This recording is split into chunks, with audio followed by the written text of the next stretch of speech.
আসসালামু আলাইকুম। সকলকে আমন্ত্রণ আনন্দ টিভির রাতের সংবাদে। আপনাদের সঙ্গে আছি আমি শারমিন মনির। দেশে কেউ অরাজকতা সৃষ্টি অথবা জনগণের সম্পদ বা জানমালের ক্ষতি করার চেষ্টা করলে সরকার তার বিরুদ্ধে কঠোর ব্যবস্থা নেবে বলে জানিয়েছেন আইনমন্ত্রী আনিসুল হক। শনিবার রাজধানীর আর্মড ফোর্সেস মেডিকেল কলেজ হাসপাতালে কোভিড-19-এর দ্বিতীয় ডোজের টিকা নেয়ার পর মন্ত্রী সাংবাদিকদের একথা বলেন। কক্সবাজারের হিমছড়ি সমুদ্র সৈকতে একদিনের ব্যবধানে ভেসে এলো দুটি বিশাল আকৃতির মৃততিমি। এর আগে কখনোই ঘটেনি এমন রহস্যজনক ঘটনা। 9 এপ্রিল শুক্রবার যে তিমিটি ভেসে আসে তার দৈর্ঘ্য ছিল 44 ফুট। একদিন পর শনিবার ভেসে আসা তিমিটি আরও বৃহদাকার, যার দৈর্ঘ্য 50 ফুট। তিমি মৃত্যুর ঘটনায় চলছে রহস্য উদ্ঘাটনের কারণ। এদিকে তিমি ভেসে আসার ঘটনায় সৈকত জুড়ে ছিল উৎসুক দর্শনার্থীর ভিড়। কক্সবাজার থেকে সহকর্মী এস্তে ফারুকের তথ্য ভিডিও চিত্রে দেখুন ডেস্ক রিপোর্ট। এই প্রথম কক্সবাজার সমুদ্র সৈকতে 2 দিনে ভেসে এলো পরপর দুটি বড় আকারের মৃত তিমি। এর আগে কখনোই ঘটেনি এমন রহস্যজনক ঘটনা। এমন ঘটনা কেউ ভাবেনি, কখনো ভাবেনি কক্সবাজারের স্থানীয়রাও। 9 এপ্রিল শুক্রবার কক্সবাজার মেরিন ড্রাইভ সড়কের হিমছড়ি এলাকার সৈকতে দুপুরে ভেসে আসে 16 থেকে 17 বছর বয়সের 44 ফুট দৈর্ঘ্যের একটি মৃত তিমি। একদিন পর 10 এপ্রিল শনিবার ভেসে এলো আরও একটি মৃত তিমি। তিমিটিতে পচন ধরায় মাটিতে পুঁতে ফেলার কাজে প্রশাসন যখন ব্যস্ত, ঠিক তখনই কক্সবাজারের হিমছড়ি সৈকতে ভেসে এলো 50 ফুট দৈর্ঘ্যের আরও একটি মৃত নীল তিমি, যার মাথার অংশ 10 ফুট, পেটের অংশ 9 ফুট এবং লেজের অংশ 6 ফুট। তথ্যমতে 1980 সালে একটি তিমি সমুদ্র সৈকতে ভেসে আসে। এর 10 বছর পর 1990 সালে ভেসে আসে আরও একটি তিমি। তবে এই প্রথমবারের মতো 2021 সালে একদিনের ব্যবধানে দুটি মৃত তিমি ভেসে এলো কক্সবাজারের সমুদ্র সৈকতে, তাও মৃত অবস্থায়। সামুদ্রিক এই যে তিমিগুলা কেন এগুলা মারা যাচ্ছে, এগুলো আমাদের রক্ষা করা দরকার। যেহেতু পরপর দুটি তিমি মৃত অবস্থায় এখানে ভেসে এসেছে, সেজন্য আমি ধারণা করছি গভীর সমুদ্রে কোনো প্রাকৃতিক দুর্যোগের কারণে তাদের মৃত্যু হয়েছে। মৃত তিমির দুর্গন্ধ চারদিকে ছড়িয়ে পড়লে পরিবেশের ভারসাম্য নষ্ট হওয়ার আশঙ্কায় মাটি চাপা দেওয়ার কাজ চলছে, জানালেন বন বিভাগের এ কর্মকর্তা। এটা পরিবেশের জন্য মারাত্মক ক্ষতি হবে, সেই উদ্দেশ্যে আমরা বন বিভাগ এবং পরিবেশ জেলা প্রশাসন সকলের উদ্যোগে এটাকে সার্বিকভাবে এটাকে কিভাবে মাটি চাপা দিয়ে পরিবেশটাকে রক্ষা করা যায় সেই উদ্যোগে আমরা আমাদের কাজ চালিয়ে যাচ্ছি। তিমির নমুনা সংগ্রহ করে রিপোর্টের জন্য পাঠানো হয়েছে ফরেনসিক ল্যাবে। রিপোর্ট এলে জানা যাবে তিমি মৃত্যুর প্রকৃত কারণ, বললেন প্রাণী সম্পদ সম্প্রসারণ বিভাগের এ কর্মকর্তা। নমুনার রিপোর্টের জন্য ফরেনসিক ল্যাবে পাঠানো হয়েছে, তো ওখান থেকে রিপোর্ট আসলে আমরা প্রকৃত কারণটা জানতে পারবো। আর কোনো জাহাজের সাথে ধাক্কা, সমুদ্র দূষণ বা অন্য যে কোনো কারণেও হতে পারে তিমির মৃত্যু। তবে রহস্য উদ্ঘাটনের প্রয়োজন সঠিক তদন্ত। তো বিভিন্ন কারণে তিমি মারা যেতে পারে, সমুদ্র দূষণ থেকেও এটা হতে পারে। তো এখন এটা প্রপার ইনভেস্টিগেট ছাড়া তো বলা যাবে না। এটা তিমি আমাদের এবং পৃথিবীর সম্পদ। তিমি মৃত্যুর বিষয়টিকে দুঃখজনক উল্লেখ করে মৃত তিমি দুটি মাটি চাপা দেওয়া হবে বলে জানালেন স্থানীয় উপজেলা নির্বাহী কর্মকর্তা। গতকালকে যে তিমিটি মারা গিয়েছিল সেই তিমিটিকে কালকে আমরা মাটি চাপা দিয়েছিলাম, কিন্তু গভীরতার কারণে কম গভীরতার কারণে সেই তিমিটি আবার ভেসে উঠছে। এখন আমরা আবার পুনরায় আরো একটু ডিপ করছি, যাতে সুন্দরভাবে ভালোভাবে আমরা এটাকে মাটি চাপা দিতে পারি। একের পর এক ভেসে আসছে পৃথিবীর সম্পদ। কেন মারা যাচ্ছে সামুদ্রিক এই প্রাণীগুলো, কি বা তার কারণ? রহস্যের জাল ছিন্ন করে বের করতে হবে তিমি মৃত্যুর প্রকৃত কারণ। সংশ্লিষ্ট কর্তৃপক্ষকে নিতে হবে জোরালো পদক্ষেপ, তাহলেই রক্ষা পেতে পারে সামুদ্রিক প্রাণীকুল, বাঁচবে দেশের সম্পদ। এমনটাই মনে করছেন সচেতন মহল। মুস্তফা কামাল তোহা, আনন্দ টিভি, ন্যাশনাল ডেস্ক। দেশে করোনা ভাইরাসে আক্রান্ত হয়ে মৃত্যু হলো আরও 77 জনের। এ নিয়ে মৃতের সংখ্যা বেড়ে দাঁড়ালো 9661 জনে। এছাড়া গেল 24 ঘন্টায় নতুন করে করোনায় শনাক্ত হয় 5343 জনের শরীরে। সব মিলিয়ে দেশে মোট করোনা রোগীর সংখ্যা দাঁড়ালো 6,78,937 জনে। শনিবার বিকেলে স্বাস্থ্য অধিদপ্তরের এক প্রেস বিজ্ঞপ্তিতে এ তথ্য জানানো হয়। নির্ধারিত সময়ের 2 দিন আগেই 12 এপ্রিল শেষ হচ্ছে অমর 21 বইমেলা। দেশে করোনা ভাইরাসের সংক্রমণ উদ্বেগজনক হারে বেড়ে যাওয়ায় এমন সিদ্ধান্ত। এ তথ্য নিশ্চিত করেছেন সংস্কৃতি বিষয়ক মন্ত্রণালয়ের জনসংযোগ কর্মকর্তা ফয়সাল হাসান। আগের সিদ্ধান্ত অনুযায়ী আগামী 14 এপ্রিল পর্যন্ত বইমেলা চলার কথা ছিল। 18 মার্চ উদ্বোধন করা হয় 37তম অমর একুশে বইমেলার। শুক্র শনিবার বেলা 11টা থেকে রাত 9টা পর্যন্ত এবং অন্যান্য দিন বেলা 3টা থেকে 9টা পর্যন্ত মেলা চলছিল। করোনার সংক্রমণ বেড়ে যাওয়ার প্রেক্ষাপটে সময় কমিয়ে রাত 8টা পর্যন্ত করা হয়। এবার দুদিন আগেই শেষ করতে হচ্ছে বইমেলা। বাংলাদেশ জাতীয় ক্রিকেট দলের নতুন স্পন্সর হচ্ছে দেশের শীর্ষস্থানীয় ই-কমার্স প্ল্যাটফর্ম দারাজ। এর ফলে বাংলাদেশ জাতীয় ক্রিকেট দল, এ দল এবং বাংলাদেশ অনূর্ধ্ব 19 দলের কিটে থাকবে দারাজের লোগো। দলের কিডস পার্টনার হিসেবে থাকবে দারাজের সহযোগী প্রতিষ্ঠান হাংরি নাকি।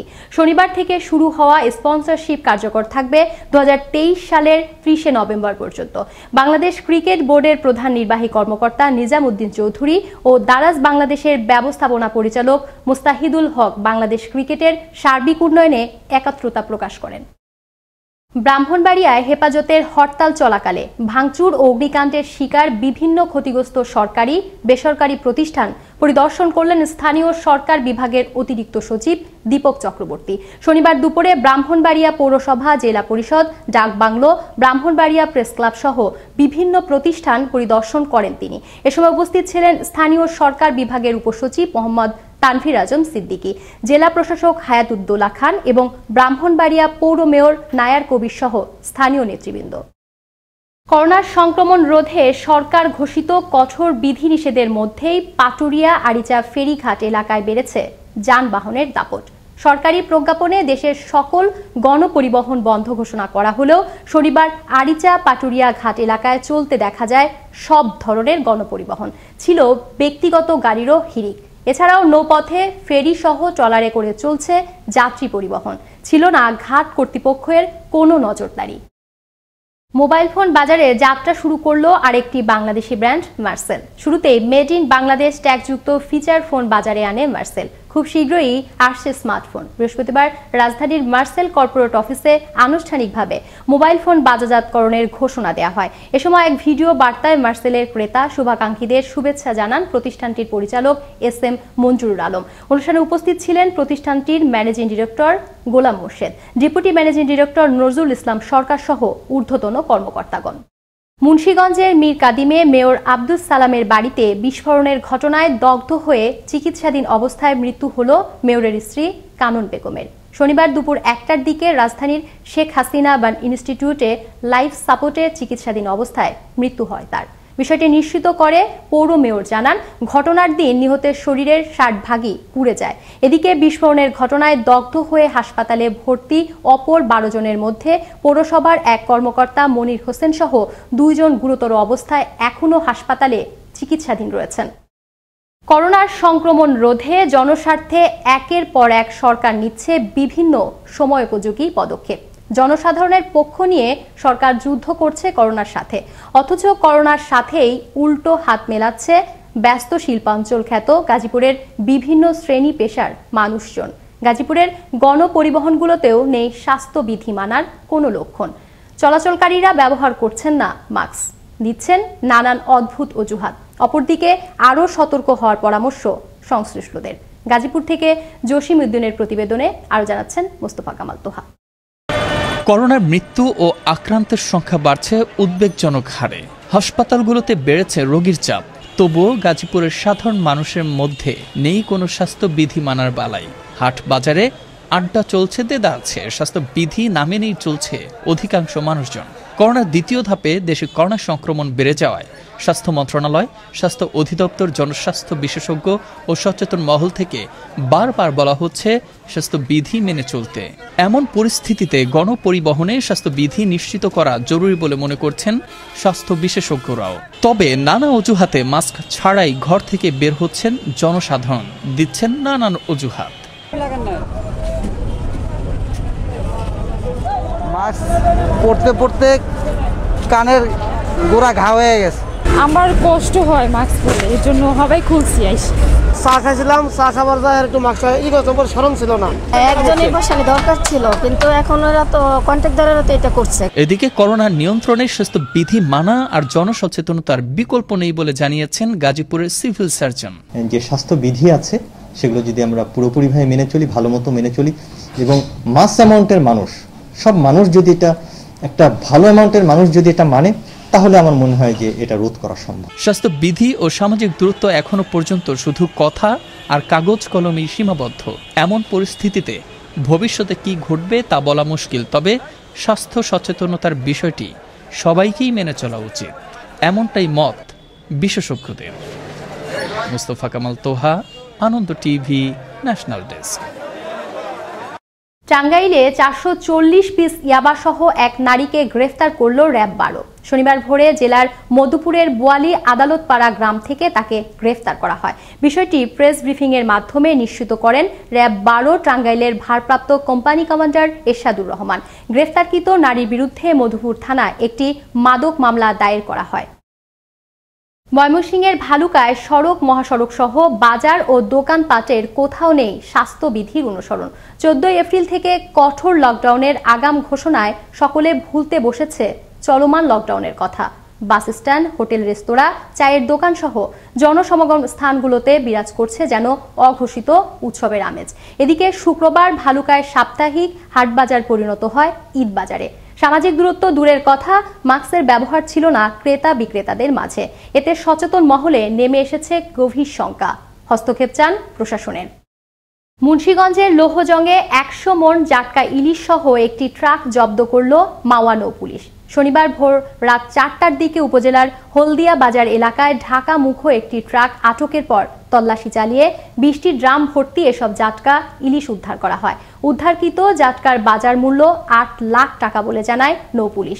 মাওয়া নৌ পুলিশ ফাঁড়ির ইনচার্জ সিরাজুল কবির জানান, শিবুলিয়া ঘাট থেকে ঢাকায় জাটকা নেওয়া হচ্ছে এমন গোপন সংবাদের ভিত্তিতে গভীর রাতে হলদিয়া এলাকায় সড়কেও অবস্থান নেয় নৌ পুলিশ। কিন্তু পুলিশের অবস্থান টের পেয়ে অদূরে ট্রাক রেখে পালিয়ে যায় ব্যবসায়ীরা। শুক্রবার পাবনা র্যাব 12-র একটি আভিযানিক দল গোপন সংবাদের ভিত্তিতে ভারপ্রাপ্ত কোম্পানি কমান্ডার আমিনুল কবির তরফদারের নেতৃত্বে জেলার সদর থানাধীন মনোহরপুর বড়বাড়ি এলাকা থেকে মাদক ব্যবসায়ী মাজেদ নামের একজনকে গ্রেফতার করে। এ সময় তার কাছ থেকে উদ্ধার করা হয় 205 পিস ইয়াবা। র্যাব জানান, সে দীর্ঘদিন ধরে পাবনার বিভিন্ন এলাকায় মাদক দ্রব্য ক্রয় বিক্রয় করে আসছিল। এই ছিল এখনকার মতো আনন্দ টিভির সর্বশেষ সংবাদ ও বিনোদন সবার আগে দেখতে ভিজিট করুন www.facebook.com/anondotvbd এই পেজে। ধন্যবাদ সকলকে, শুভরাত্রি।